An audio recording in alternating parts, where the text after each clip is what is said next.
Hello नमस्कार सगळ्यात आधी सगळ्यांना श्री स्वामी समर्थ। तर आज आहे गौरी ज्येष्ठ आव्हान, म्हणजे आज लक्ष्मी घरात घेतात। तर आम्ही ऑलरेडीच लक्ष्मींना साड्या नेसून ठेवलेल्या आहेत आणि ज्या घरात घ्यायच्या आहेत ते खाली मुखवटे आहेत। ऑलमोस्ट सगळी तयारी झालेली आहे, फक्त रांगोळीचे छाप उठवायचे राहिलेत। मी पण तयार झालेली आहे आणि मी तुम्हाला दाखवते की कशा साड्या नेसवल्यात मी गौऱ्यांना। आणि ह्या बघा, या दोन साड्या माझ्या मम्मीची आणि काकीची साड्या घेऊन आली होती मी, कारण सेम आहेत त्यांच्या साड्या, फक्त कलर वेगळे होते। मग दोघींच्या साड्या नेसवायचं ठरवलं आणि थीम बनवली होती, असे कमळात बसवल्या होत्या, म्हणजे उभ्या केल्या होत्या। आणि त्यासोबत अजून बरंचसं डेकोरेशन लागलेलं आहे, ते उद्या करणार आहे। आणि या खाली ठेवलेल्या गौऱ्याच आम्ही आतमध्ये घेतो आणि बाकीच्या बसवून ठेवलेल्या आहेत ऑलरेडी। मम्मीने इकडे जी तयारी लागते आगमनासाठीची ती सगळी करून ठेवलेली आहे, तोपर्यंत मी बाकीचं आवरलं।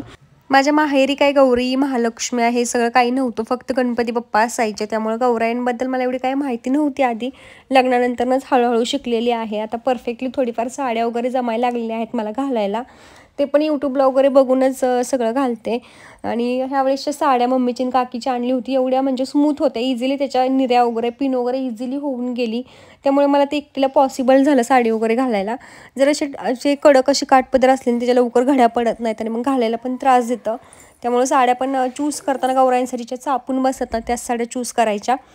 तर सायंकाळी महालक्ष्मी आत घेतल्या, टाईम सकाळचा होता वाटतं, नंतर तर मला कळलं, पण सहसा महालक्ष्मी सायंकाळच्या सगळ्या आतमध्ये घेतात।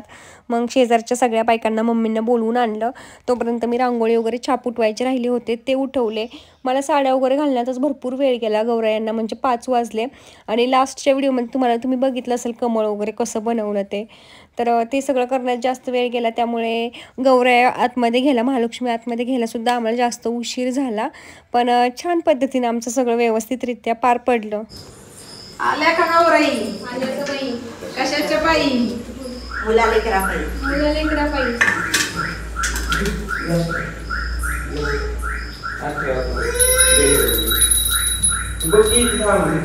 आल्या का गौराई? आल्या का बाई? कशाच्या बाई? धनधान्य बाई। धनधान्य बाई। आल्या का गौराई? आल्या का बाई? कशाच्या बाई? मुलं लेकरांची बाई। आल्या का गौराई? आल्या का बाई? कशाच्या बाई? धनधान्य बाई। आता इथं आलं म्हणायचं देवा धर्मा बाई। आल्या का गौराई? आल्या का बाई? कशाच्या बाई?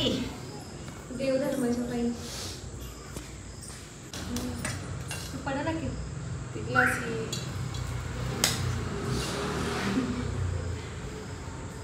कुठे जायचं मी? इकडे तिकडे नाही। आधी किचन मध्ये नाहीचे ना? छाप उडवलं तू। धनधान्य बाई। बाकी बाकी इथं एकाच ठिकाणी उठवते, कुठं उठू? इथं पुढं त्यांना हे दाखवायचे ना, टोकल्याचं दाखल काढायला। तिथं गेला देवाच्या देवा धर्मा बाई म्हणायचं। आल्या का गौराई? आल्या का बाई? कशाच्या बाई? देवधर्म बाई। इकडं आण तुळशी बस नाही एकदा।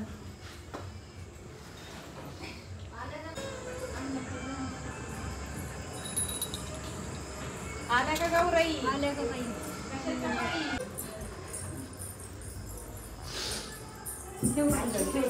इकडं दोन करायचं, हळूच ठेव, बरोबर करू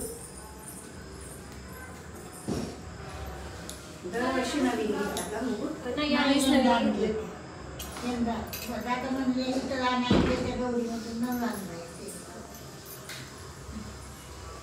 महालक्ष्मी घरात घेतल्यानंतर ना आम्ही गेलो आमच्या इथल्या चौकातल्या सार्वजनिक मंडळाच्या गणपतीच्या आरती करण्यासाठी। ॲक्च्युली रविवार पेठमध्ये नरसिंह चौकामध्ये आम्ही गेलो होतो, तिथेच आमचं जुनं घर आहे, त्यामुळं तिथल्या चौकामध्ये आज आम्ही आरती करण्यासाठी गेलो। आणि येता येता पाणीपुरी खावी वाटली, कारण खूप क्रेविंग झाली होती, भरपूर दिवस झालं पाणीपुरी खाल्ली नव्हती, त्यामुळे एवढी छान चव लागली ना पाणीपुरीची। घरी येईपर्यंत मम्मींना भाजी भाकरीचा नैवेद्य दाखवलं होता। आज जेव्हा गौरी आतमध्ये येतात तेव्हा त्यांना भाजी भाकरीचा नैवेद्य असतो। आणि एवढं काम होतं की शूट घ्यायचं खरंच लक्षात नव्हतं, असं वाटत होतं की आधी सगळी कामे आवरून कधी मोकळी होते आणि कधी झोपते, कारण 3-4 दिवस नुसती कामेच चाललेली आहेत व्हिडिओ, त्यामुळं तुमच्यासोबत शेअर पण जास्त करू शकलेले नाही आहे।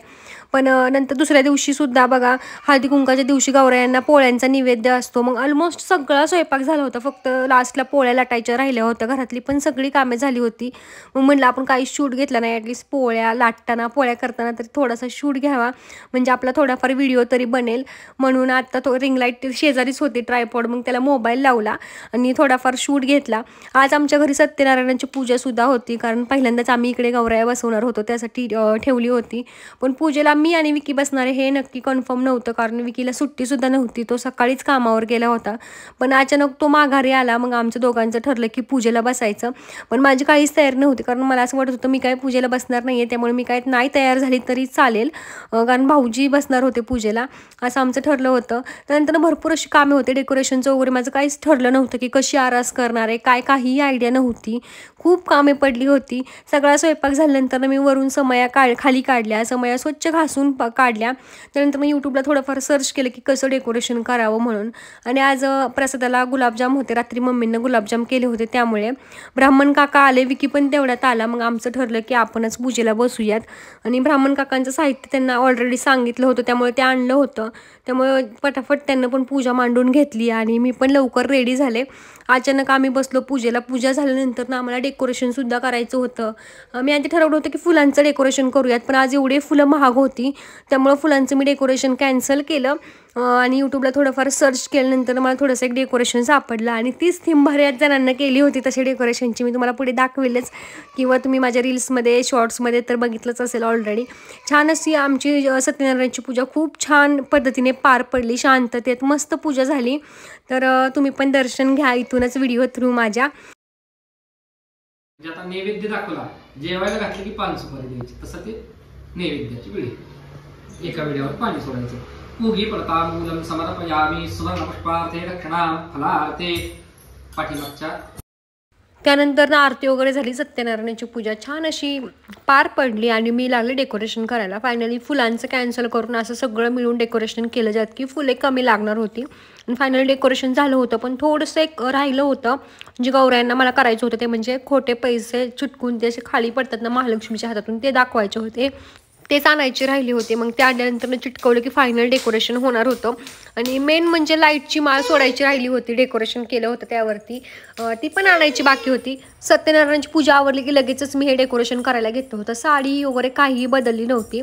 त्यानंतर मला एवढा कंटाळा आला होता की साडी वगैरे बदलूच वाटत नव्हतं. असं वाटत होतं की तसंच नाही का हळदी कुंकाला पण हीच साडी घालावी, पण विकी म्हणला चेंज कर, ही नको घालूस, म्हणून मी चेंज केली, कारण अजून दुसऱ्या ठिकाणी पण जायचं होतं हळदी कुंकू घ्यायला.